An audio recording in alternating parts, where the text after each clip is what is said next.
Hello everyone and welcome again. Today, here and now, we are going to discuss exercise 1.2 of class 10, which is about HCF and LCM. See, when we look at this exercise, I feel it is not new to us. We have done HCF and LCM so earlier as well. I think from class 4 and 5 this topic is coming again and again. तो ऐसा लगता है कि जैसे कोई नए pack में पुरानी चीज आ गई है. तो but we have to do since it is in class 10. Let's start. But before doing the same questions related to HCF and LCM, firstly we are going to discuss some terms which are here. Prime numbers. बहुत पहले से पढ़ते आ रहे हैं, एक बार फिर recall करते हैं.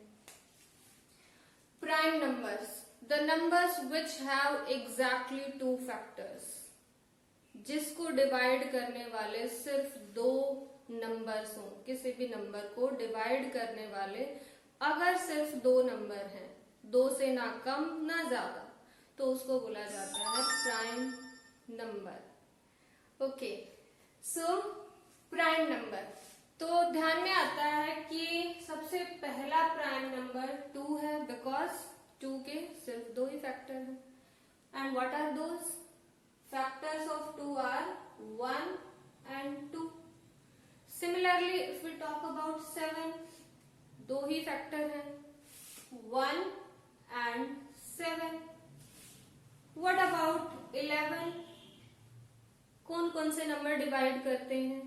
Only 2 and 11. 1 and 11. So all of these are examples of prime numbers. एक क्वेश्चन आता है, बहुत बार बच्चे पूछते हैं, क्या 1 भी एक प्राइम नंबर है? क्योंकि 1 को जो है डिवाइड वो खुद से भी हो रहा है, विच इज 1, और वो 1 से भी हो रहा है. तो बच्चे बोलते हैं कि क्या 1 भी जो है प्राइम नंबर है? No, it is not. क्योंकि 1 को डिवाइड करने वाला सिर्फ एक ही नंबर है, which is 1 only. So 1 is not a prime number. आपको ध्यान रखना है, प्राइम नंबर्स के एग्जैक्टली 2 फैक्टर्स होते हैं. फैक्टर मतलब जो उसको एग्जैक्टली डिवाइड करे. So that is the definition of prime numbers.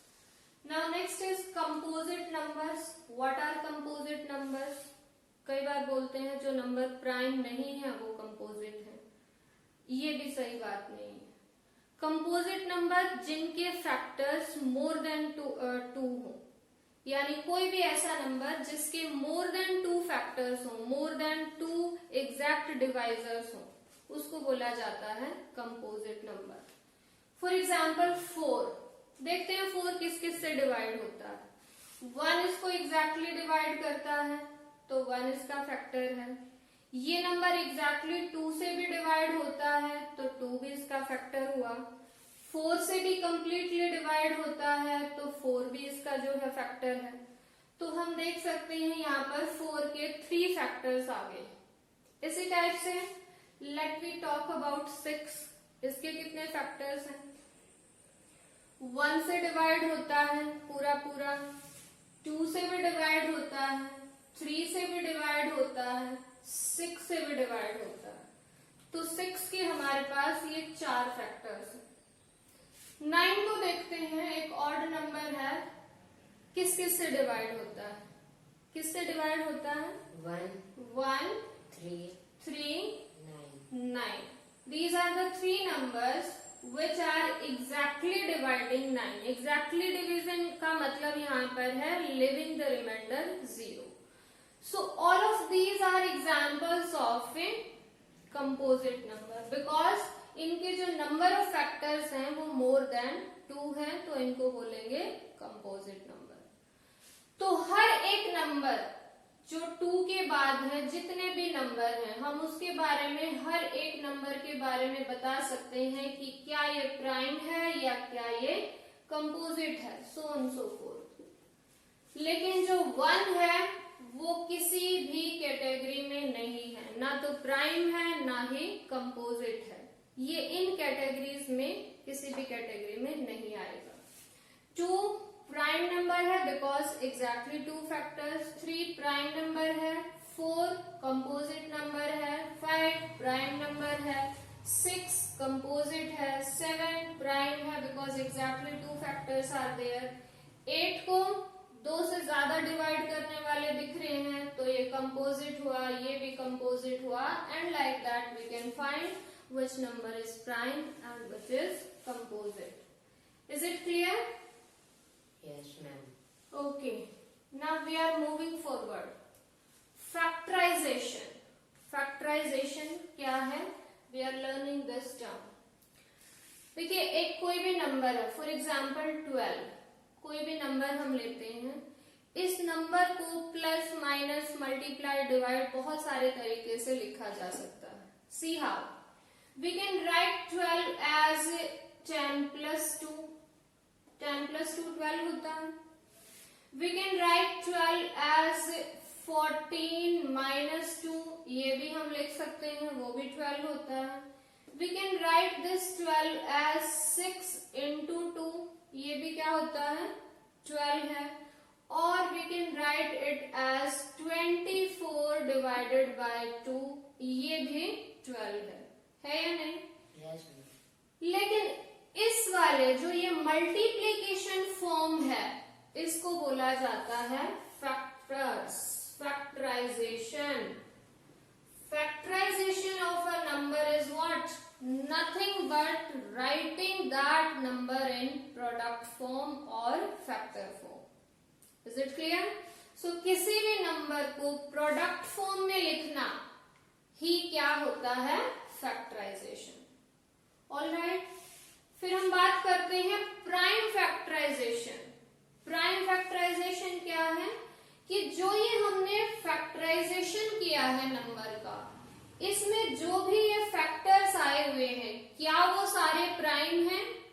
अगर वो सारे के सारे फैक्टर्स प्राइम हैं तो वही फैक्टराइजेशन बन जाएगा prime factorization, otherwise that is not a prime factorization. तो क्या हम कह सकते हैं कि 12 इज इक्वल टू 6 इंटू 2 एक प्राइम फैक्टराइजेशन है 12 का? No, ma'am. No, because here 6 is not a prime number. But if we write 12 as 2 into 2 into 3, पहले तो देखिए क्या इनकी मल्टीप्लाई 12 के इक्वल है? Yes, ma'am. 2 2s are 4, 4 3s are 12. So yes, it is factorization, and since all the factors which are occurring here in this multiplication are prime numbers, so this is prime factorization of 12. I hope it is clear what is prime factorization. Yes, ma'am. So let me have one question of our exercise. First question is based only on this topic, prime factorization. किसी भी number का हम क्या करेंगे? Prime factorization. Let me have one example. One question of first part. For first question, let me have first part. 140. Yes, it is 140. We need to write this number as in the product of its primes, या फिर हम कह सकते हैं prime factorization की form में लिखना है. So simply we need to find out its prime factors. हम इस टाइप से डिवाइड कर लेते हैं. सी, यहाँ पर आपके डिविजिबिलिटी रूल्स बहुत काम आएंगे. तो अगर आपको बहुत अच्छे से याद है कि हम कौन कौन से प्राइम नंबर्स लेने हैं, किससे डिवाइड हो रहा है, बहुत अच्छी बात है. अदरवाइज एक बार फिर से आई सजेस्ट यू कि आपको जो है डिविजिबिलिटी रूल्स पढ़ लेने चाहिए, क्योंकि इसकी लास्ट डिजिट 2 है, सॉरी 0 है, which is even number. So certainly this will be divisible by 2. Remember we need to take only prime numbers and our smallest prime number is 2. तो सबसे पहले हम चेक करेंगे कि क्या ये सबसे छोटे प्राइम नंबर से डिवाइड हो रहा है या नहीं. Yes, it is divisible by 2, so we are dividing it by 2. So 2 से divide किया, then we are having quotient as 70. Again we can see here the last digit is 0, so surely it will be again divisible by 2, divided again by 2, and then we are having quotient as 35. Now see, here we are having last digit as 5, तो 5 है तो 2 से divide तो होगा नहीं. Then we are thinking about the next prime. अगर 2 से divide नहीं हो रहा तो उससे नेक्स्ट प्राइम क्या है? उससे नेक्स्ट प्राइम है 3. 3 से कौन से नंबर्स डिवाइड होते हैं? जिनमें सम ऑफ डिजिट्स, ये है डिजिट्स, इन दोनों का जो सम है अगर वो 3 से डिवाइड होगा तो ये कंप्लीट नंबर भी 3 से डिवाइड हो जाएगा. 3 plus 5 is 8, which is not divisible by 3, so surely this number is not divisible by 3. And उससे नेक्स्ट प्राइम नंबर आता है 5, और 5 से ये डिवाइड होता है, क्योंकि आपको याद होगा डिविजिबिलिटी रूल्स में 5 से वो नंबर्स डिवाइड होते हैं जिनके लास्ट में 5 हो या फिर 0. So 5 से डिवाइड करेंगे, 5 7s are 35, और 7 itself is a prime number, तो नेक्स्ट जो है हमारे पास 7 से ही ये डिवाइड होगा. ठीक है. And finally we can write 140 as 2 into 2 into 5 into 7. Product form है, factorization, and since all the numbers, all the factors are prime, so this is prime factorization of number 140. Got it? Yes, ma'am. Good. So now we are moving forward. How this prime factorization helps us to find out HCF and LCM of any two numbers. Prime factorization की help से हम कैसे HCF और LCM find out करेंगे, that we are learning. तो HCF full form is highest common factor. Common का मतलब जो एक कोई चीज 2, 3, 4 जगह पे है और हर प्लेस पे है, तो दैट विल बी कॉमन. तो कोई भी 2 नंबर हो सकते हैं, 3 नंबर हो सकते हैं, पहले हम उनके फैक्टर्स देखेंगे, और अगर उनमें कोई भी कॉमन फैक्टर है तो those will be common factors, और उनमें से जो सबसे बड़ा होगा that will be the highest common factor. So suppose we have two numbers, let me take 60 and we can have here 96. Let me have these two numbers. और हमें find out करना है कि इन दोनों का हाईएस्ट कॉमन फैक्टर क्या है. तो हम करेंगे इनका प्राइम फैक्टराइजेशन. प्राइम फैक्टराइजेशन करते हैं. सी 60 का prime factorization and here 96. Remember that you need to take only prime numbers, otherwise your answer may get wrong. So please be cautious here. You need to take only prime numbers. So this number is divisible by 2 since the last digit is 0. So divided by 2. 2 is a prime number, so it will be divisible on 30. Again by 2 we got 15, and now this is divisible by 3, so 3 5s are 15, and lastly by 5 1. See here all are prime numbers. Again this 96 को भी जो है हम prime factors के form में लिखेंगे. So firstly divide it by 2, then we got 48. 2 4s are 8, 1 is remainder, then 2 8s are 16. Then again by 2, 2 4, by 2 again. Why? Because last digit is 4, so again by 2 it is 12. Then by 2 6, again by 2 3, and lastly by 3 it is 1. तो ये हमने prime factorisation कर दिया. अब class 10 में जो rule है थोड़ा सा वो पहले से मॉडिफाई कर रखा है, बहुत ज्यादा चेंज नहीं है. We are learning that and surely you will learn. Please be focused. हमारे पास ये जो फैक्टर्स आए हैं इनको जस्ट हमने पावर नोटेशन में लिखना है, नथिंग एल्स. बहुत ज्यादा मुश्किल नहीं है. सी हियर 60 के जो फैक्टर्स आए हैं उनको पावर की फॉर्म में लिखना है। जैसे यहाँ 2 जो है 2 टाइम्स आया है, so it could be written as 2 raised to power 2, लिख सकते हैं। Yes, ma'am. Instead of writing 2 into 2, we can write it 2 square. Then we have 3, it is only once, so write this as 3. You may write its power as 1 or you may skip that, there is no problem. And then we have this 5. ठीक है, तो 60 को हमने power के form में लिख दिया, that's it. कोई ज्यादा मुश्किल नहीं है, please be focused, you will learn it. Then we have 96, इसके भी फैक्टर्स को इसी टाइप से पावर के फॉर्म में लिखिए। 1 2 3 4 5, जो 2 है that has occurred here 5 times, so we may write it as 2 raised to power 5, and then 3 is only once, so write 3. HCF के लिए क्या होगा? HCF की जो डेफिनेशन एक तरह से गिवन है एनसीईआरटी की बुक में, आपके सिलेबस में, वो क्या है? प्रोडक्ट ऑफ, प्रोडक्ट यानी मल्टीप्लीकेशन, प्रोडक्ट ऑफ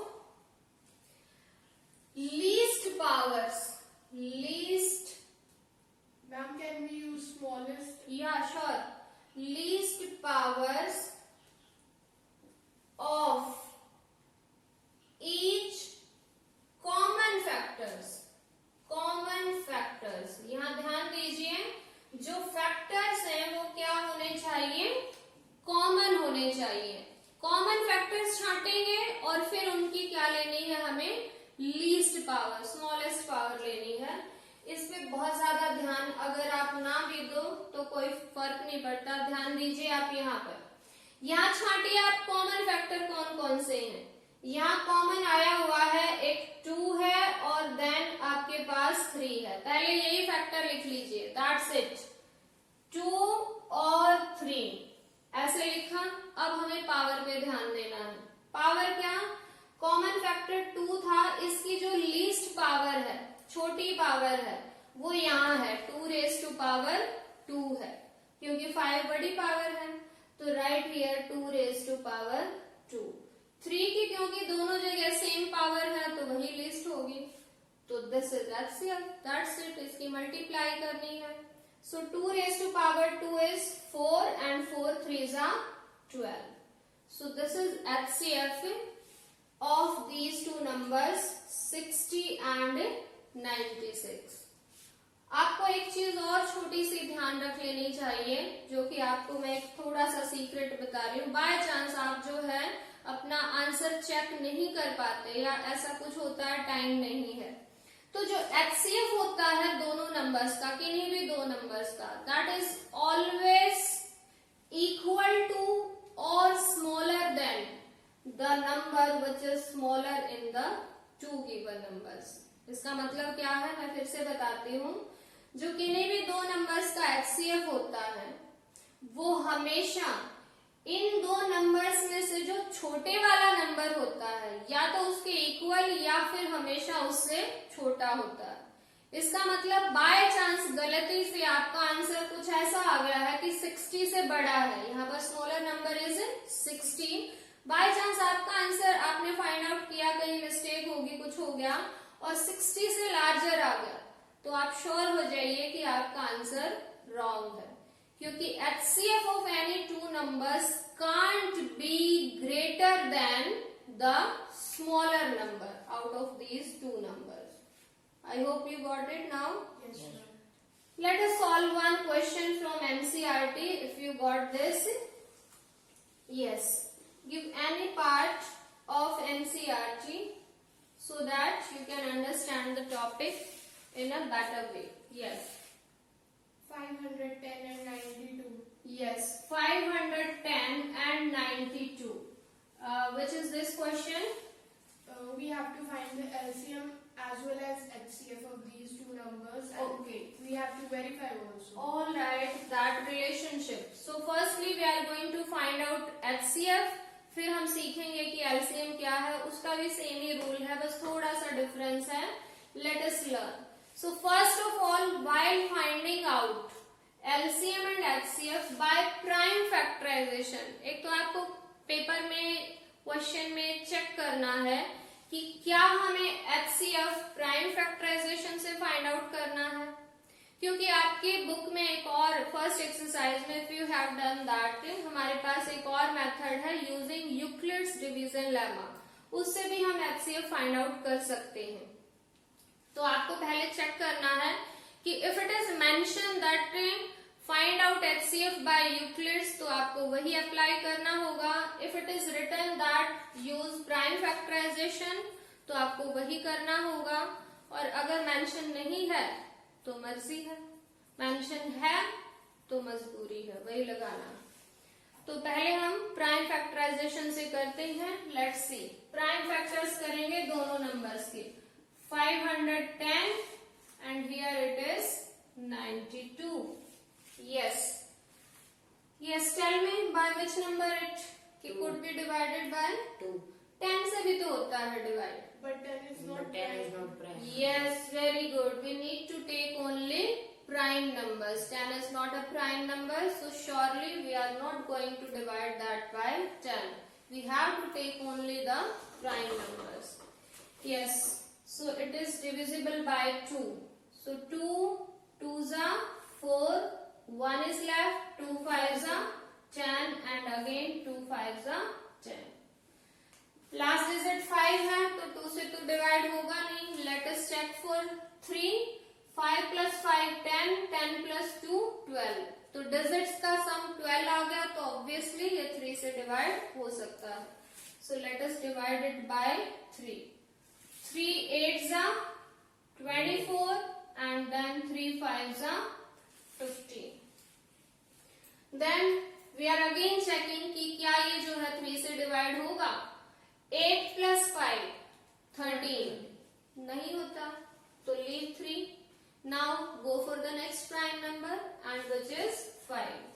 So 5 से डिवाइड करेंगे तो it will be 17 और 17 itself is a prime number, so surely it will be divided on 17 only.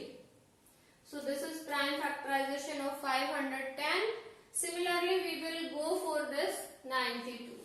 So firstly divided by 2, 2 4s are 8, 2 6s are 12. Again by 2 since the last digit is 6.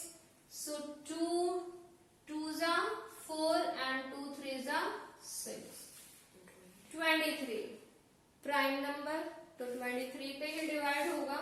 So 23 and 1 prime factorisation हो गया। अब हम LCM और HCF दोनों find out करेंगे। पहले HCF, मैंने आपको बताया था पीछे भी कि हमें जो है पहले इनका प्राइम फैक्टराइजेशन लिखेंगे और वो अगर पॉसिबल है तो पावर्स की फॉर्म में लिखना। So let us right. सो 510 जो है, एक भी नंबर रिपीटेड नहीं है यहाँ पर, तो सबकी पावर 1 1 है and no need to write power 1. Simply write this. 92 में जो है वो 2 रिपीटेड है, यानी 2 टाइम आया है, so write that in power form. And then we are having next prime factor which is 23. So simply write that. Okay. Now to get HCF, HCF जो है वो कैसे आएगा? अभी हमने पहले भी किया था। I'm repeating that again. First of all, write the common factors. यानी वो फैक्टर लिखिए आप जो दोनों जगह पे आए। And which is that factor? 2 ही है। 2 ही एक ऐसा फैक्टर है जो यहाँ पर भी है और यहाँ पर भी है, उसके बाद तो कोई फैक्टर मैच ही नहीं हो रहा है।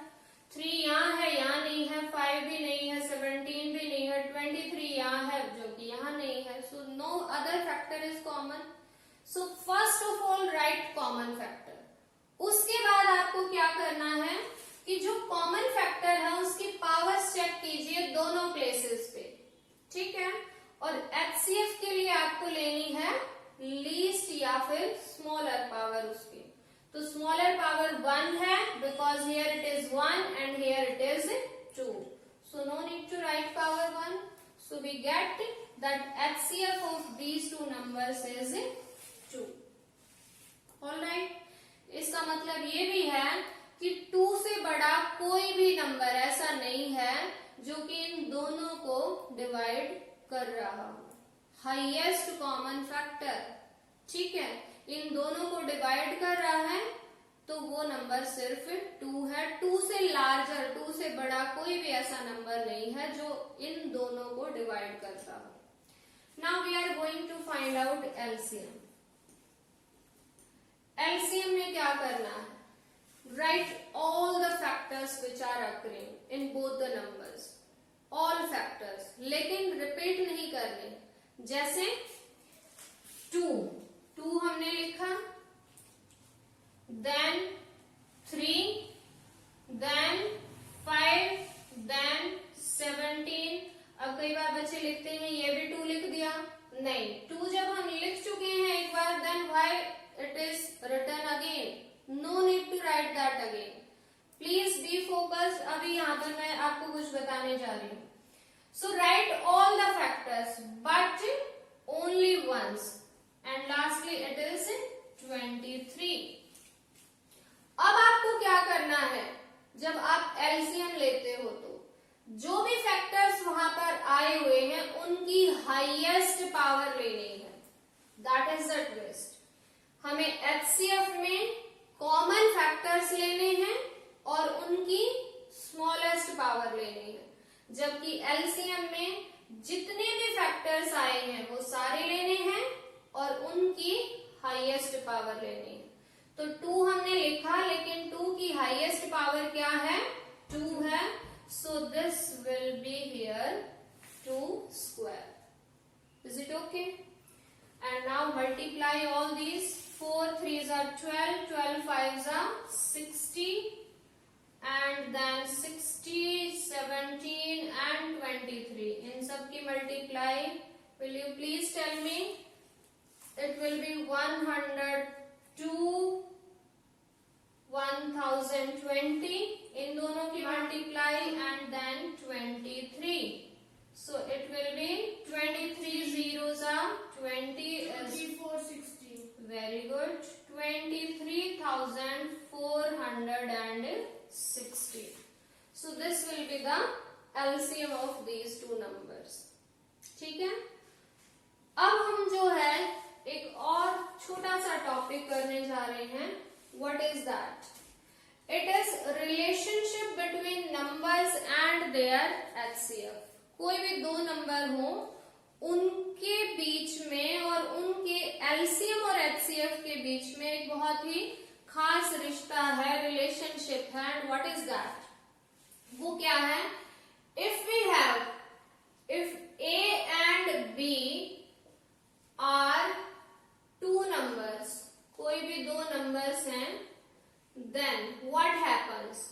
उन दोनों नंबर्स की जो प्रोडक्ट है, मल्टीप्लीकेशन है, that is always equal to their HCF of AB and multiply by LCM of AB. ठीक है. यानी कि उन नंबर्स की खुद की मल्टीप्लीकेशन, दोनों नंबर्स की मल्टीप्लीकेशन हमेशा उनके HCF और उनके LCM की मल्टीप्लीकेशन के इक्वल होती है. Is it okay? And this relationship is also to be verified in this question. हमसे पूछा है कि वेरीफाई कीजिए कि इन दो नंबर्स की मल्टीप्लाई इनके एलसीएम और एचसीएफ की मल्टीप्लाई के इक्वल है. So now we are going to prove this, verify this relationship. कैसे? देखिए. Given numbers are 510 and 92. So 510 और 92 की मल्टीप्लाई करेंगे. मल्टीप्लाई रफली हम यहाँ पर करके देखते हैं. And it is always advisable that please do the multiplication on the same page where you are writing your final answer. हमेशा एक मार्जिन लाइन आपको ड्रॉ कर लेनी चाहिए क्योंकि जब आप पेज पलट के काम करते हो तो उसके दो नुकसान हो सकते हैं, जरूरी नहीं हो सकते हैं। एक तो आपका टाइम वेस्ट होता है पेज पलटने में, और दूसरा मैथमेटिक्स में बहुत बार ऐसा देखा गया है कि डिजिट्स को हम सेम जो है वो आगे पीछे पढ़ जाते हैं। जैसे 510 अगर है तो जल्दी जल्दी में, टेंशन में, स्ट्रेस में हम इसको 105 या फिर 501 पढ़ सकते हैं, ऐसा बहुत बार देखा गया। So you are advised do the rough work on the same page, draw the margin line and do the rough work there only. So 510 और 92 की मल्टीप्लाई हम करते हैं, 0, 2 and 5 to 10, then it is 0, 9 and it is 45. Add these and it is 46,920. इसका एक ये भी benefit होता है कि बच्चे ने खुद से कैलकुलेशन की है। बहुत बार ऐसा भी होता है कि they ask from the other students and do the calculation, and in this process sometimes they may get wrong, because it is not always कि सारे बच्चे जो है उनकी ट्रूली हेल्प करें। कुछ जो है हेल्प कर भी देते हैं और कुछ रॉन्ग तरीके से भी हेल्प कर सकते हैं। सो इन दोनों नंबर्स की मल्टीप्लाई तो हमारे पास आ गई है 46,920। अब हमें क्या करना है, HCF और LCM की भी मल्टीप्लाई करनी है। HCF क्या था 2, LCM है 23,460। सो 2 multiply by 23,460। 46920. Yes. 2 zeros are 0, then 2 6s are 12, 2 4s are 8 and 1 9, 2 3s are 6 and 2 2s are 4. See, this is 46,920 and this is also 46,920. So both are correct. So just last line, hence या thus product of two numbers, product of 510 and 92 is equal to their HCF of 510 and 92 and multiply by LCM of 510 and 92. So this completes this question. I hope you got it. What is the relationship between the numbers and their HCF and LCM? Yes, ma'am. See, here we are having 4 things. हमारे पास दो numbers हैं, एक HCF है और एक उनका LCM है। बहुत बार ऐसा होता है कि इन 4 नंबर्स में से हमें कोई 3 नंबर पता होते हैं and we are asked to find out the remaining one.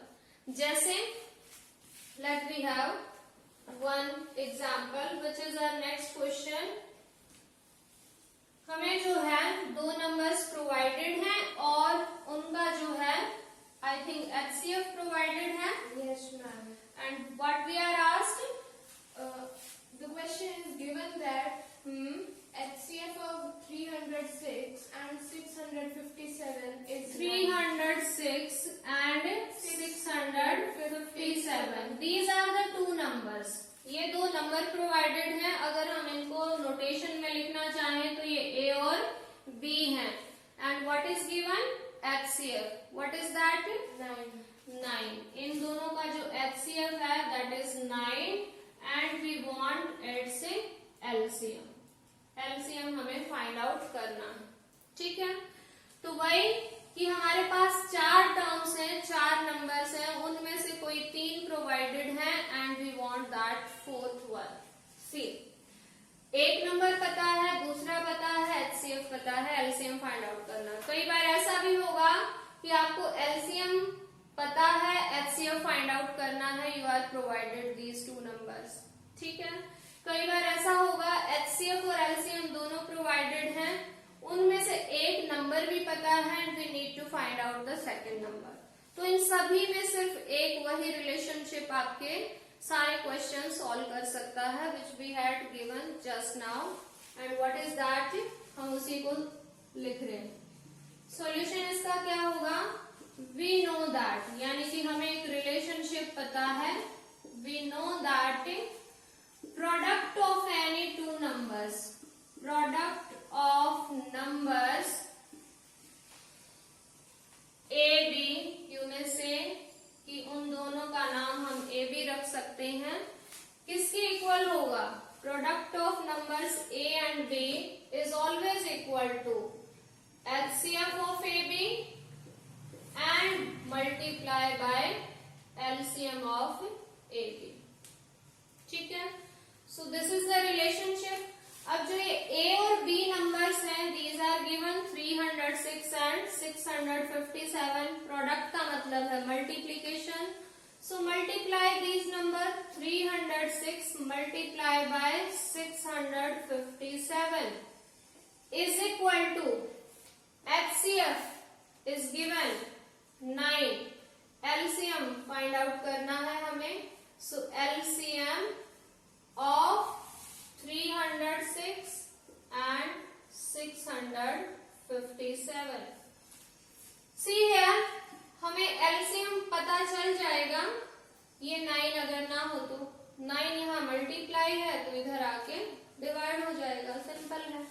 So LCM of the two numbers will be 306 into 657 and divided by 9, and that will be equal to LCM of 306 and 657। Students never multiply these numbers, ये आपकी calculations को बहुत ज्यादा increase कर देगा। ये जो numbers हैं ये हमेशा इस नंबर से डिवाइड होंगे क्योंकि ये उनका HCF है, तो आपको जो है पहले डिवाइड करना है, after that you can multiply. ये आपकी कैलकुलेशंस को थोड़ा सा स्मॉलर कर देगा। सो 9 34 3 and 9 4 36, एंड फाइनली इन दोनों के मल्टीप्लीकेशन हमें चाहिए। Can you multiply these? Yes, ma'am. 22 338। Okay. So 22,338 is LCM of the numbers 306 and 657. So this is the question, and now we are left with one topic, which is fundamental theorem of arithmetic। What is that? पहले तो डरने की बात नहीं है, ये जो theorem है इसका कोई प्रूफ आपकी क्लास में नहीं है, that is the very good thing. दूसरा कि इसका जो है एक तरह से यूज हम बहुत पहले से करते आए हैं, जस्ट स्टेटमेंट फॉर्म में ये अभी 10th क्लास में है। So what is FTA? Let us see that fundamental theorem of arithmetic। FTA, fundamental theorem of arithmetic, theorem of arithmetic। ये क्या कहती है, जस्ट हमें इसकी जो स्टेटमेंट है उसको बहुत ही ध्यान से रिकॉल करना है, नथिंग एल्स, लर्न वगैरह कुछ करने की जरूरत नहीं है। What is this? Any composite number, ध्यान दीजिए हर एक वर्ड पे आपको ध्यान देना है। Any composite number can be factorised, ठीक है। अगर हमारे पास कोई भी नंबर है, अगर वो कंपोजिट है तो हम उसको जो है फैक्टराइज कर सकते हैं। कैसे? प्राइम फैक्टर्स में। Any composite number can be factorized, can be written as the prime factors of those that number, and this factorization, ये जो factorization होगा that is unique, ठीक है। 2-3 वर्ड ही हैं इसमें। Any composite number can be factorized in the prime factors, and those prime factors are unique apart from the order इसका क्या मतलब है, लेट अस सी। जैसे हमारे पास एक नंबर है 50। 50 एक कंपोजिट नंबर है क्योंकि इसके 2 से ज्यादा फैक्टर हैं। 1 और 50 इनको छोड़ के कोई भी एक तीसरा फैक्टर मिल गया मतलब कंपोजिट है, क्योंकि 1 और 50 तो इसके हैं ही हैं, 2 फैक्टर तो होंगे ही होंगे। साथ में अगर आपको इसके अलावा कोई भी एक नया फैक्टर मिल गया दैट मीन्स कंपोजिट है, यही आपको चेक करना है। तो इसका मतलब इसका जो है एक फैक्टर 10 भी है, 5 भी है, ये कंपोजिट है। तो any composite number can be factorised, क्या उसके फैक्टर कर सकते हैं और वो भी प्राइम फैक्टर्स होंगे। और क्या कहा है कि वो फैक्टर्स यूनिक होंगे।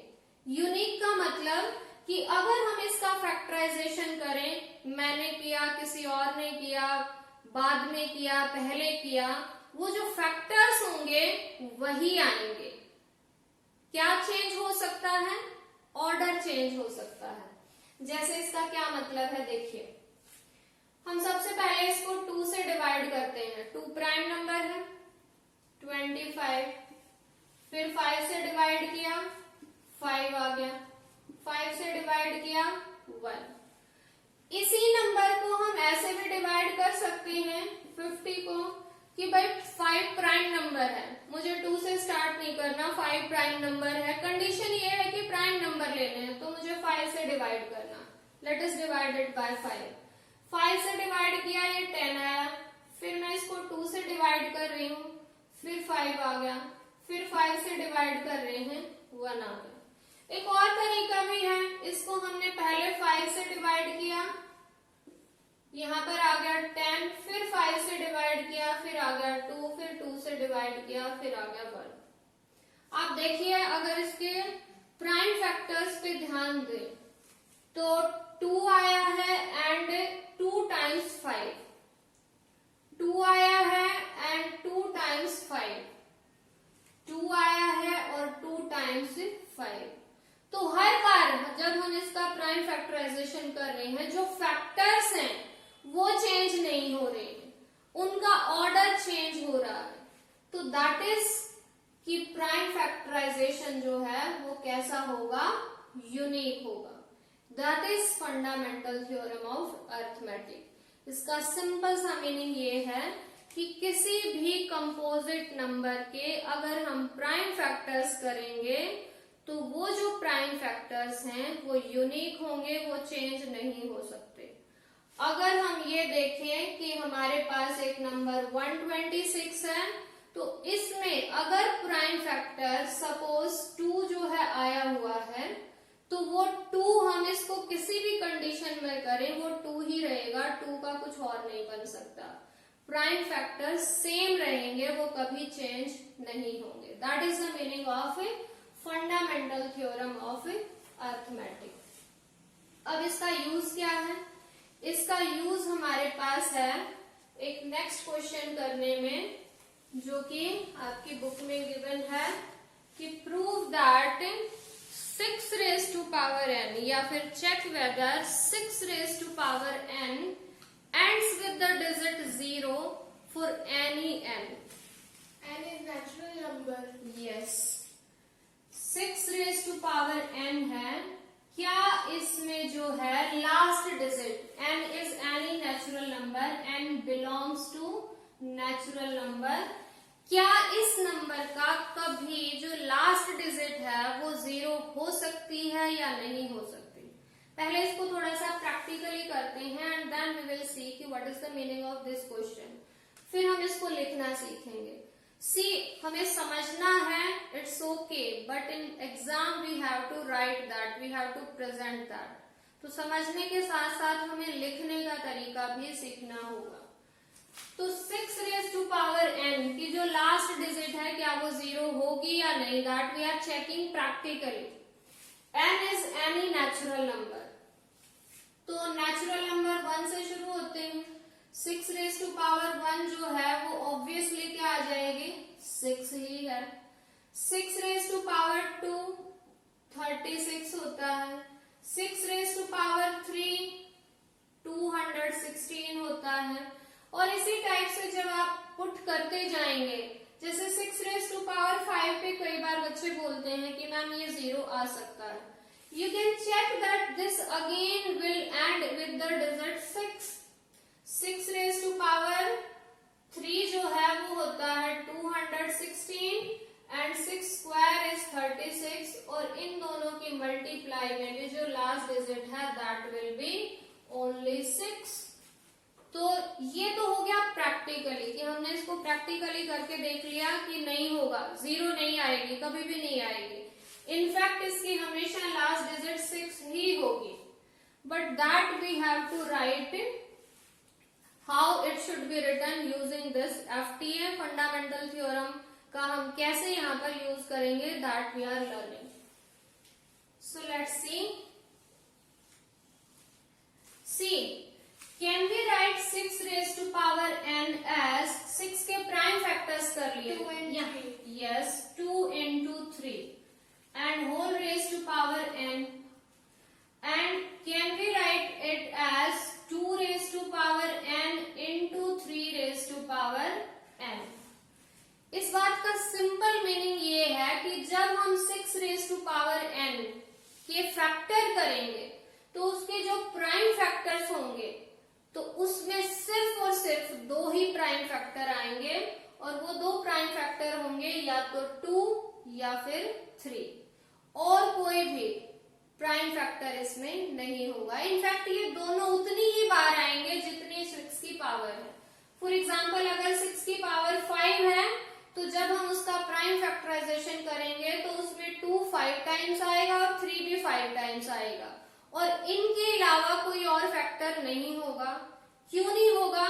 क्योंकि 6 रेज टू पावर n एक कंपोजिट नंबर है और एफटीए हमें ये गारंटी देती है कि अगर हम इसका प्राइम फैक्टराइजेशन करेंगे तो वो यूनिक होगा. दैट मीन्स 2 और 3 को छोड़ के उसमें कोई और फैक्टर हो ही नहीं सकता.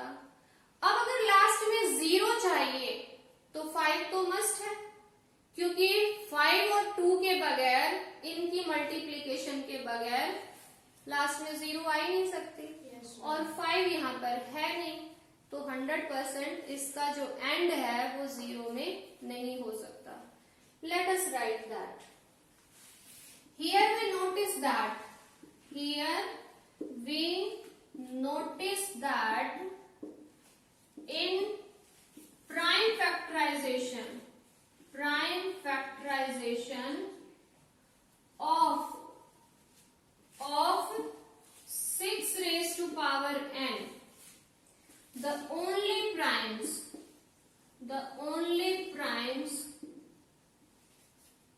occurring are 2 and 3.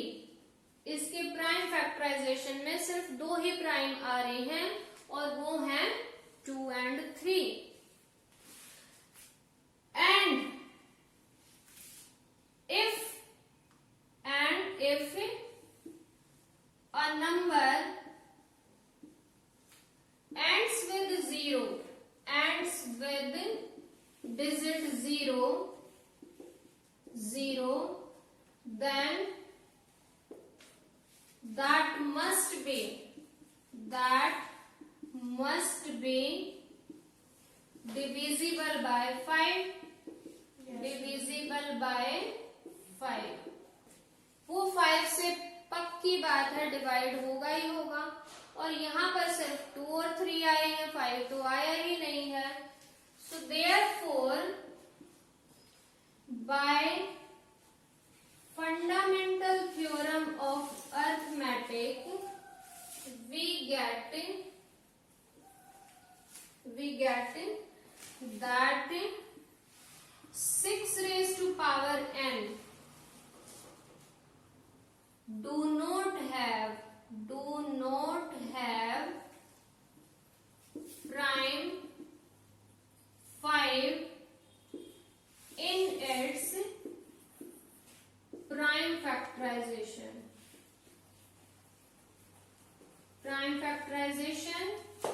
and hence it cannot end with the digit with the digit 0। तो ये जो है इस क्वेश्चन का कंप्लीट सॉल्यूशन एक तरह से हो गया। पैराग्राफ की फॉर्म में आपको लग रहा है थोड़ा सा डिफरेंट सा, इन जनरल मैथ्स के ऐसे क्वेश्चन नहीं होते, but whatever we are thinking we should write that, क्योंकि इसका वैसे तो आंसर एक तरह से नंबर्स तो यहीं पे खत्म हो गए हैं, but we need to give reason why it can't end with the digit 0, so we should write that, and these are just simple things which we are thinking, लेकिन हमारी थिंकिंग पेपर में नहीं दिखेगी, हम जो लिखेंगे वो दिखेगा, so you need to write that. So that was question, and now we will do one more question. Let us see that. Yes. Next question is कि चेक कीजिए कि क्या ये नंबर प्राइम है या फिर कंपोजिट है। सी इस टाइप के क्वेश्चंस कई बार कॉम्पिटिशन्स में भी देखे गए हैं। So let's see what is the question. Explain why yes 7 multiply 11 multiply 13 plus 13 and just wait, why this number is composite. We are having here two parts. I am giving you the solution for one part, one you can do yourself. हमें explain करना है कि why this number is composite number. ठीक है, composite के बारे में फिर से रिकॉल करते हैं जल्दी से। कंपोजिट नंबर वो होते हैं जिनके एटलीस्ट 3 फैक्टर्स हो, मोर देन 2 फैक्टर्स हो, वही सारे नंबर्स कंपोजिट होते हैं। तो अगर हम इस नंबर को प्रोडक्ट फॉर्म में लिख दें और उसमें मोर देन 2 फैक्टर हो या 3 फैक्टर हो तो हो जाएगा composite. So simply write this number in the form of multiplication and there at least 3 factors should be there. यहाँ देखिए कि ये जो नंबर है 7 into 11 into 13 ये सारे प्रोडक्ट फॉर्म में है। That means जब हम इनकी प्रोडक्ट करेंगे we can consider this as a single term, ये एक सिंगल टर्म की तरह ट्रीट कर सकते हैं। And then here plus और फिर हमारे पास 13 आया। So 13 दो जगह पे आया है, यहाँ इस टर्म में भी आया है, इस टर्म में भी आया है, तो कॉमन है, कॉमन ले लेते हैं। सो 13 कॉमन लिया, ब्रैकेट 7 into 11 देन 13 कॉमन जा चुका है, then we are having plus और 13 कॉमन लिया है मतलब डिवाइड किया है, 13 by 13 is 1। आप चाहो तो इसको सॉल्व भी कर सकते हो, अदरवाइज कोई बहुत जरूरत नहीं है इसको सॉल्व करने की। देखिए 13 multiply by this number, surely it is greater than 1 और साथ में हम लिख सकते हैं मल्टीप्लाई बाय 1, तो बन गए इसके 3 फैक्टर्स। ठीक है, कंपोजिट हो जाएगा। बट अगर थोड़ा सा और इलेबोरेट करना है then we can write it 13 into this will be 77 plus 1, this is 13 into 78 and we can further write this number in its prime factors। 2 से डिवाइड हो रहा है 39, 3 से डिवाइड हो रहा है 13 and 13 is prime number into 1। So see now, ये number हमारे पास बीच में प्लस थी, हमने इसको सारे नंबर्स को प्रोडक्ट की फॉर्म में लिख दिया और हम यहाँ देख सकते हैं 1 2 3 4 5, इसके 5 फैक्टर्स आ गए। 5 फैक्टर्स हैं तो 100% क्या होगा, कंपोजिट नंबर विच हैज, यहाँ लिख सकते हैं which has more than 2 factors, more than 2 factors, hence given number is composite number, given number is composite number।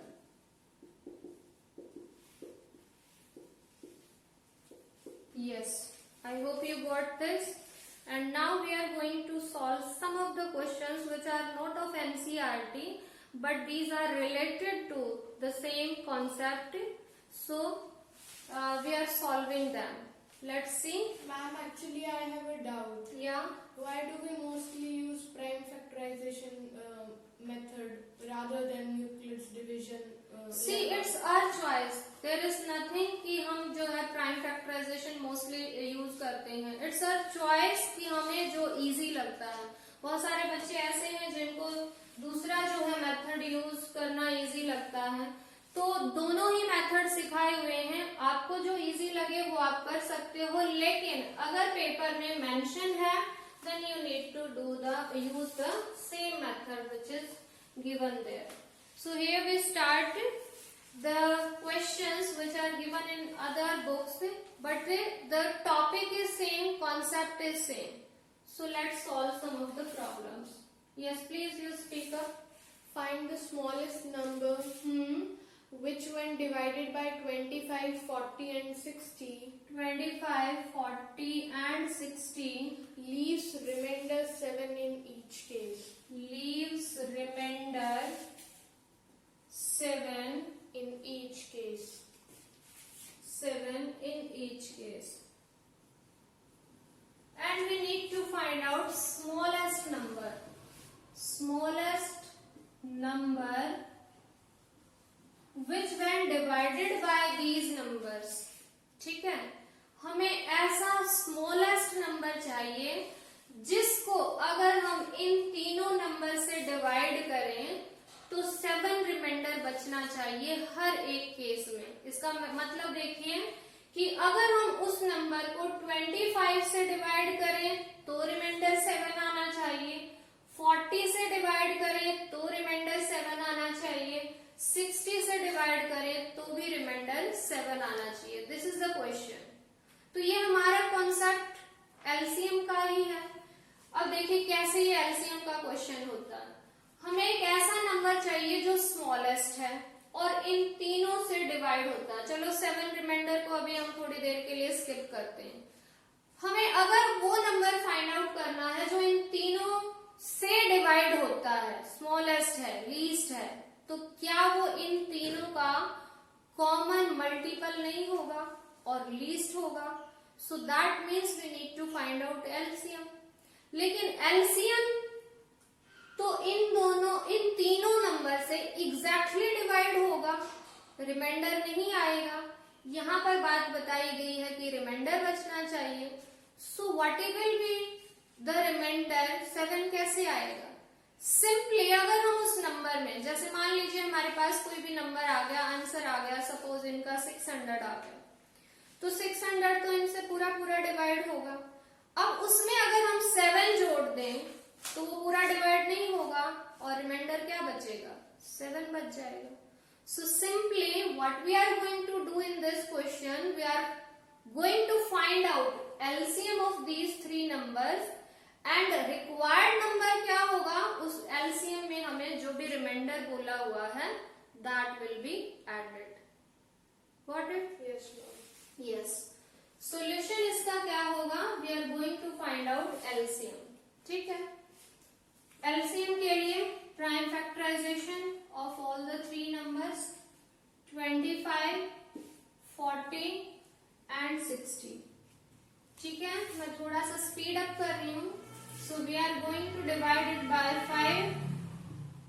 5 से 1, देन 2, 20, 2, 10, 2, 5, 1, 2, 13, 2, 15, 3, 5 and 5, 1.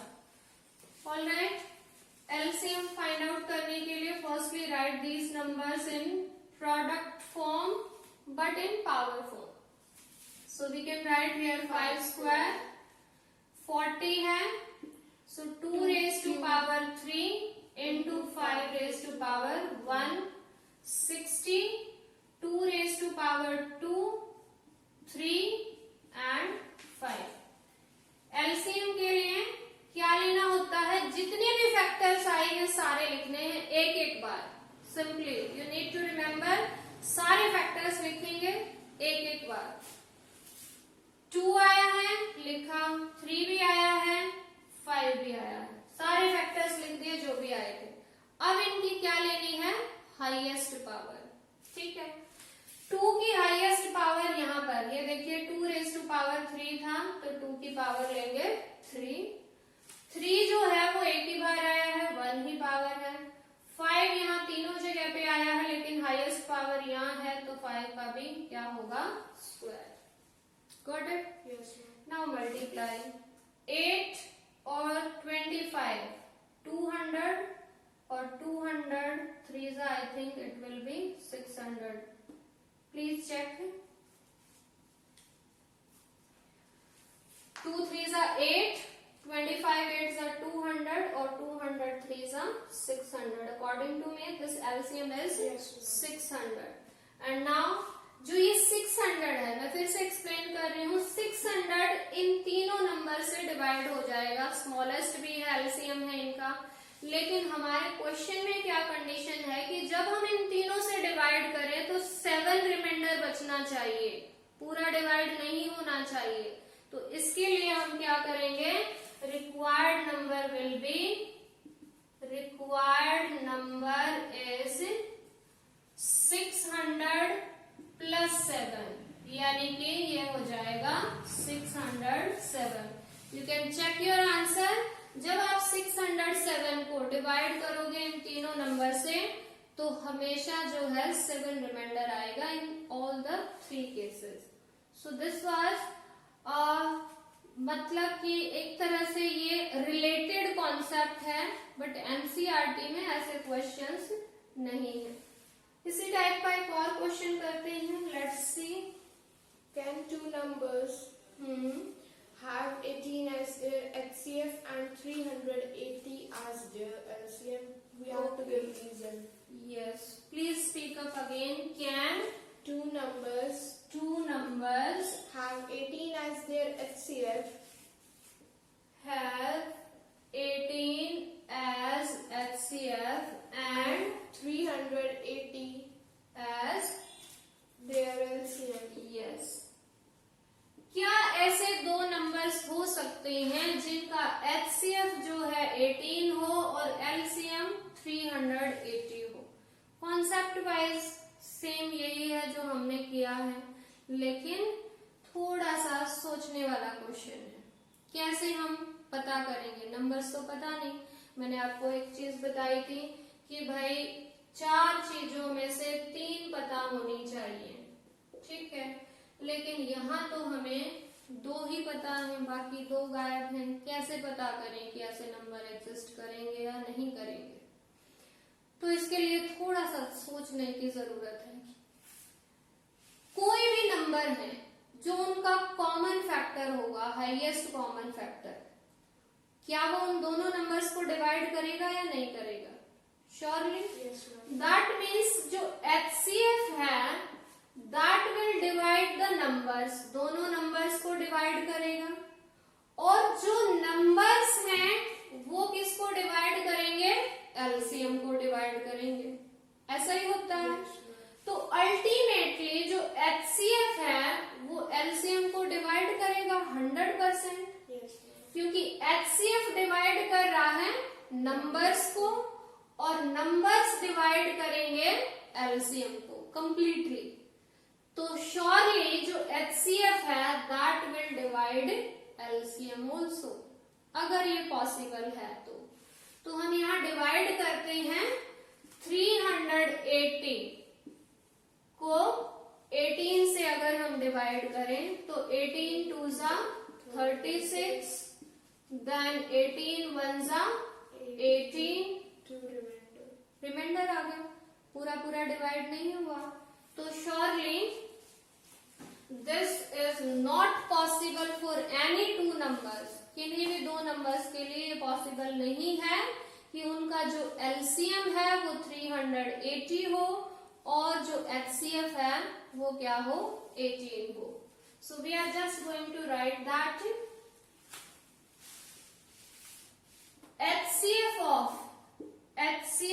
of any 2 numbers always divides their LCM. But 380 is not divisible by which number? 18. So given situation is not possible. ठीक है, ये जो situation दी हुई है that is not possible. So guys, I hope you understood the exercise 1.2 of this chapter, and if still you find any difficulty, please tell me through comment box, and keep watching. We would be uploading more videos of all the classes from 9 to 12th, and this was exercise 1.2 as you have seen. Please practice some of the questions of this exercise and from other books as well. Keep watching, keep learning. Bye.